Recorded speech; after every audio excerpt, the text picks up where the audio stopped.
오늘은 잠깐 쉬고 욥기를 좀 보겠습니다. 제목은 하나님께 질문하기, 이런 제목으로 말씀을 나누겠습니다. 죽은 사람은 반응하지 않죠. 반응이 없습니다.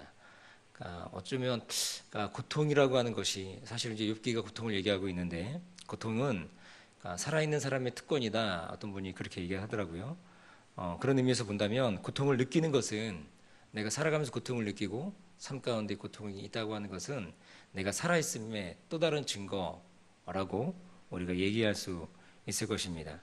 우리가 살아가는 인생 자체가 고난이 없는 사람이 어디 있겠습니까? 다 크고 작은 인생의 고난과 아픔, 어려움이 있는 것이 우리들의 인생이라고 하는 거죠. 그래서 인생이 고해다, 또 그렇게 얘기하기도 합니다. 이 고통스러운 인생 가운데 우리 가운데 필요한 질문이 있는데, 그것이 바로 무엇이냐면 하나님께 향한 질문, 우리 인생의 삶 가운데, 우리 어려움 가운데 하나님을 향한 질문, 이것이 좀 필요하다라고 하는 것이죠. 예전에 굉장히 재밌게 읽었던 책이 있었는데, 고통이라는 선물이라는 제목입니다. 고통이라는 선물. 폴 브랜드 박사하고 필립 얀시라는 작가가 쓴 공저한 책입니다. 이 폴 브랜드는 고통이 하나님께서 우리 인간에게 주신 선물이다라고 아주 분명하게 확신 있게 얘기합니다. 이유가 있는데, 이 폴 브랜드 박사는 세계적으로 굉장히 유명한 이 손 수술하는 외과 의사이자 나병 환자, 그러니까 한센병 환자 전문가입니다. 그러니까 헌신적인 의료 선교사이기도 했는데, 이분은 인도에서 20년을 살았고, 그리고 미국에 30년 동안 살면서 오로지 나환자들을 위해서만 살았던 분이라고 합니다. 이분의 부모님이 선교사였는데, 아버지 어머니 또한 인도에서 그 누구에게도 환영받지 못한 이 나병 환자들, 나환자들을 위해서 평생을 바치신 분들이 이 폴 브랜드 박사의 부모님이라고 하는 거죠. 이런 부모님 영향으로 폴 브랜드에게 있어서 신앙과 삶은 너무나 자연스러운 것이었고, 그리고 삶과 신앙이 분리되지 않고 하나가 된 그런 모습으로 살았다고 합니다. 그러니까 고통을 느끼지 못해서 고통당하는 나병 환자들을 위해 살아오면서 그는 무엇보다도 무엇을 깨달았느냐, 고통이야말로 하나님이 우리에게 주신 특별한 선물인 것을 깨달았다고 하는 거죠. 그러니까 나병 환자의 특징, 나 환자의 특징이 무엇이냐면 고통을 느끼지 못하는 그런 모습이 있다라고 하는 거죠. 이 책에 나오는 예가 있는데, 어떤 아이가 있다고 합니다. 어떤 아이가 있는데, 이 아이가 그저 고통을 모르는 거예요. 나병 환자이기 때문에, 환자이기 때문에. 그래서 자신의 팔을 이제 물어뜯는 겁니다. 물어뜯어가지고 이제 피를 만드는 거예요. 뭐 아프지 않으니까. 그 다음에 그 피를 가지고 이제 물방울 놀이라는 겁니다. 피를 이렇게 막 흐르면 그걸 가지고 이제 막 불어가면서 물방울 놀이를 하고 있는 모습을 이 아이의 부모가 보았다라고 하는 거죠. 커다란 충격을 받았다고 합니다. 그걸 보는 부모의 마음, 그 아이는 고통을 모르지만 그것을 바라보는 부모의 마음은 아주 고통스러운 것이죠. 그러니까 우리 가운데 이 고통이라고 하는 이 프로세스가 작동하지 않는다면 커다란 십척 고통, 그리고 아픔, 이런 것들이 우리 가운데 있을 수 있다라고 하는 것입니다.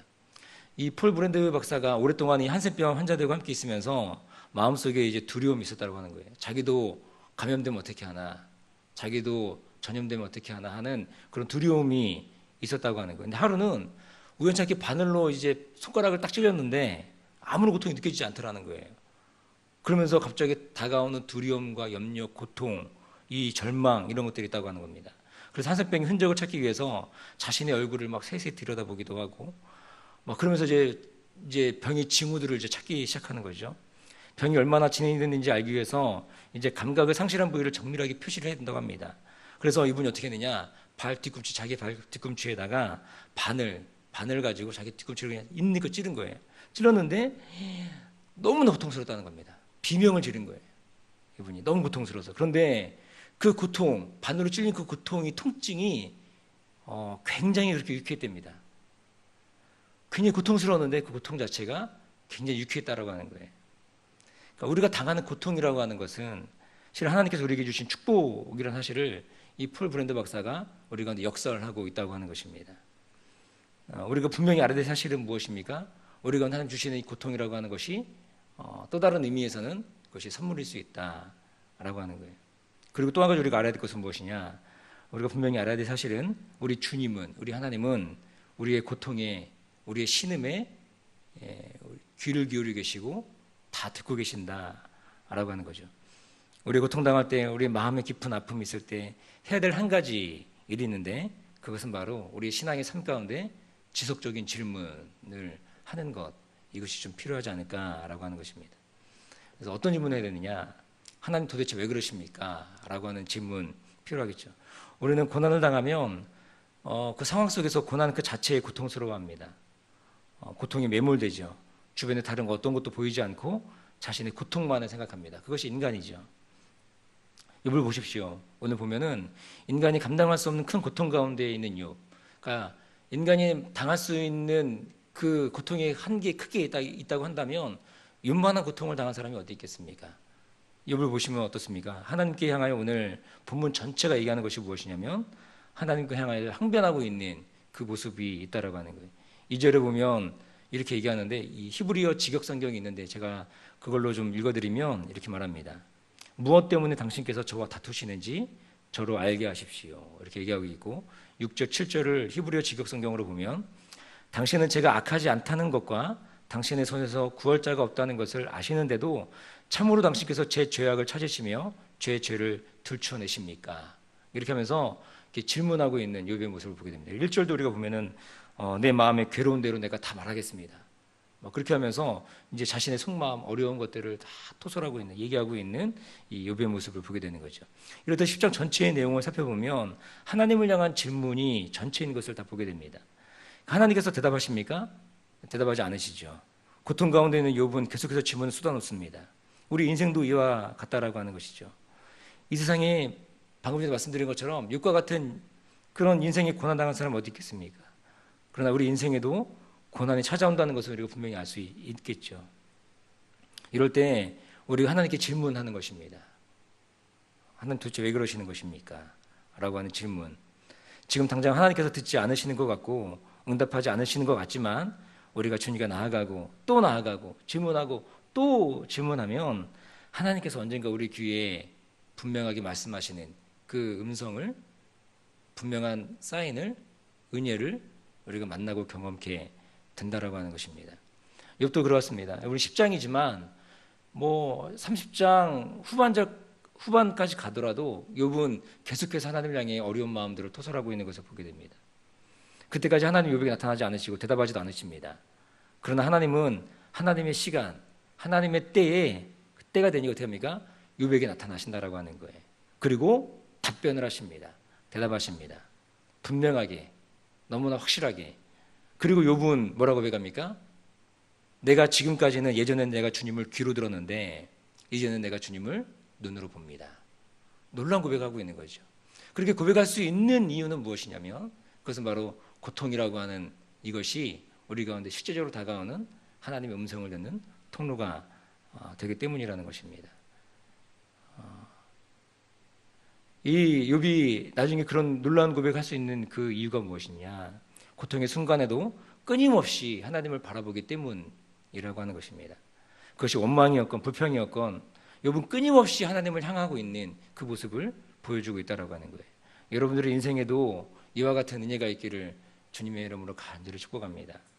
두 번째 질문은 무엇이냐면 이 고난에 무슨 의미가 담겨 있습니까? 라고 하는 좀 질문이 좀 필요합니다. 제가 당하는 이 고난이, 이 어려움이 어떤 의미가 있느냐라고 하는 질문인 거죠.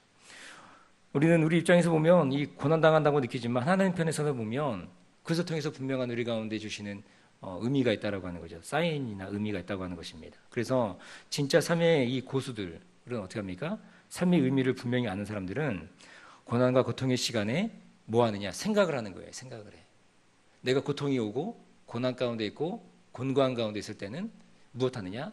생각하는 겁니다. 그래서 우리가 잘 아는 말씀이 있는데 전도서 7장 14절에 보면 이런 말씀이 있습니다. 형통한 날에는 기뻐하고 곤고한 날에는 생각하라. 하나님이 이 두 가지를 병행하게 하사 사람으로 그 장래 일을 능히 헤아려 알지 못하게 하셨느니라. 하나님 우리 인생에 사이클이 있는데 두 가지가 있다고 합니다. 하나는 형통한 날 그리고 곤고한 날. 이 두 가지가 우리 인생의 삶 가운데 분명하게 사이클로 작동하고 있다는 거예요. 근데 그때 우리 해야 될 것이 있죠. 형통한 날에는 기뻐하는 거예요. 감사하는 거죠. 그러나 우리가 곤고할 때는 생각하는 것입니다. 그래서 이 두 가지를 병행하게 하심으로 사람으로 그 장래 일을 능히 헤아려 알지 못하도록 하셨다라고 전도서 기자가 얘기하고 있는 거죠. 인생이란 무엇을 말합니까? 그래서 형통과 곤고가 있다라고 하는 거예요. 근데 공고한 날에는 생각하는 것입니다. 생각하는 단어 이거를 원어로 보면 어떤 의미를 가지냐면 조사하다 이런 의미를 가지고 있습니다. 그러니까 생각하다, 곤고한 날을 생각하다 이것은 조사하는 거죠. 내 인생을 반추하고 돌이켜보고 그러면서 자기 인생을 한번 돌이켜보는 거, 조사해보는 거. 왜 이런 의미, 왜 이런 일이 있었고 이런 의미, 이 일에 대한 의미는 무엇인가? 라고 하는 것들을 우리가 생각해 보는 것입니다. 우리는 곤고한 날, 고통의 날, 아픔의 날이 찾아올 때 생각을 해야 되는 것입니다. 이 말은 다시 말하면 하나님이 주신 이 고통의 의미가 무엇인지 우리가 생각해야 한다는 것입니다. 여러분들 어떻습니까? 힘들고 어렵고 그럴 때 그냥 단지 짜증 그러납니까? 그런 게 아니죠. 그것이 아니라 우리 가운데 생각하는 생각의 힘이 좀 필요하다라는 것입니다. 제가 이제 제 아내하고 10년 전쯤, 11년 전쯤인가 예수전도단에서 이제 훈련을 받았거든요. 선교 훈련 받았는데 제자 훈련 받았는데 그때 이제 잊혀지지 않는 훈련이 있었습니다. 그 예전단 예수전도단 사람들은 질문이 있더라고요. 뭘 질문하냐면 어떤 상황과 사건에 부딪히면 질문을 하는 거예요. 근데 질문의 내용이 뭐냐 이런 겁니다. 주님, 이 상황과 환경을 통해서 제가 배우기 원하시는 것이 무엇입니까? 제가 배우기 원하는 것, 하나님 제게 가르쳐 주려고 하시는 것이 무엇입니까? 이렇게 질문하는 거죠. 그러면 하나님께서 우리의 삶 가운데 말씀을 통해서 우리 가운데 분명하게 말씀하시고 응답하신다라는 것입니다. 저는 여러분들도 그런 질문이 필요하다고 생각합니다. 형통할 때는 기뻐하고 그러나 곤고한 날에 이르면 우리는 생각하는 거죠. 심사숙고하는 것입니다. 그래서 하나님께서 이 허락하신 모든 일들이 어떤 의미가 있는가 깨닫는 의미를 찾아가는 그런 의미가 있기를 축복합니다. 세 번째는 마지막인데 자신의 솔직한 고백이 좀 필요한 것 같습니다. 오늘 1절에도 보면은 욥이 아까도 말씀드렸지만 이렇게 얘기합니다. 내 영혼이 살기에 곤비하니 내 원통함을 발설하고 내 마음이 괴로운 대로 말하리라. 고통과 어려움이 있는데 그냥 괴로운 대로 다 말해버리겠다 이렇게 얘기하고 있는 거죠. 정직하게 절망해야 소망의 날개를 펼 수 있다 이런 말이 있습니다. 그렇죠? 이게 정직하게 절망해야 그때부터 사실은 소망이 싹트고 시작된다라고 하는 거예요. 도대체 이해할 수 없는 고난 앞에 우리가 해야 될 일이 무엇인가? 그것은 바로 정직하게 반응하는 것입니다. 자신을 속이지 않는 거죠. 힘들면 힘들다고 말하는 것. 이것이 좀 필요합니다. 우리 주변에게도 그렇죠. 우리 함께하는 공동체 안에서도 힘들면 힘들다고 자기의 그 속마음 어려운 것들을 좀 얘기할 수 있는 것. 이것이 필요하겠죠. 우리는 인간관계에서도 그렇지 않습니까? 힘들면 힘든다는 표현이 있어야 되는데 어떤 사람들은 힘든지 어떤지 전혀 알 길이 없는 그런 사람들이 있습니다. 제가 딸이 하나 있는데 우리 딸은 표현이 거칠지 않고 또 잘 표현하지 않습니다. 자기 생각을 잘 얘기하지 않고 자기 생각을 주장하지 않고 그런 모습이. 그래서 유치원 때 어떤 원장님이 그러더라고요. 우리 딸이 너무나 잘 컸대요. 남을 잘 도와주고 겉으로 보면 그렇죠. 근데 부모 입장에서 보면 속 터지는 모습이 있는 거예요. 친구와의 관계에서 다 이렇게 손해보는 것 같고 자기 주장하지 않으니까. 그러니까 힘들다고 얘기하지 않는. 그러니까 밖에서는 그렇게 하지 않고 가정 안에서는 막 엄마를 막 힘들게 하고 이런 모습이 있다고 하는 거죠. 그래서 성도님들 가끔 우리 딸아이를 보면 아유 막 그냥 너무 순하고 막 착하고 그렇죠. 착해져. 가정 안에서도 좀 그런 모습이 있었으면 좋겠어요. 그리고 바깥에서도 좀 자기 의견을 좀 확실하게 개진하고 얘기할 수 있는 그런 모습이 있으면 좋겠다는 생각합니다. 좀 그런 것들이 좀 변하지 않을까 싶기도 한데 이게 왜냐하면 하나님과의 관계에서도 이런 모습이 우리 가운데 필요하지 않을까 싶은 거죠. 힘들면 하나님 힘들어요. 무척 괴롭고 고통스럽습니다. 이렇게 얘기하는 것 이것은 불신앙이 아니고 우리의 회복의 첫 출발이라고 할 수 있다고 하는 것입니다. 그렇게 얘기하는 것이 하나님께 나아가 고통스럽다고 얘기할 수 있는 것 그렇게 말할 수 있는 것 이것이 불신앙이 아니죠. 우리 가운데 하나님 항상 좋기만 합니까? 그렇지 않잖아요. 우리가 고통과 어려움이 있을 때 이런 마음이 든다는 거예요. 비록 하나님 앞에 언사가 좀 불손해도 그것이 불신앙이 아니라 회복의 첫 출발이 된다라고 하는 것입니다. 만약 욥이 계속해서 믿음 있는 척, 믿음으로 살아가는 척 그랬다면 그의 내면은 더 썩고 병든 그런 모습이었을 것입니다. 자신의 답답한 마음을 저 앞에 온전히 쏟고 나니까 그때 이후부터 회복의 길이 열리는 그런 모습이 있다라고 하는 거죠. 우리 주님은 그런 자들에게 정직한 신음에 귀를 기울이시고 응답하시는 것입니다. 힘들 때 애써 우리 내면을 포장하기보다는 정직하게 주님 앞에 나의 있는 모습 그대로를 보이고 그렇게 주 앞에 나아가 우리가 질문하고 또 말씀으로 응답을 경험하고 상과 환경은 여전하지만 그럼에도 불구하고 주님 나와 함께 하시고 나의 신음을 들으시고 나를 사랑하신다라는 그 마음을 품고 살아가시는 저 여러분 되시기를 주님의 이름으로 간절히 축복합니다. 기도하겠습니다. 좋으신 아버지 하나님,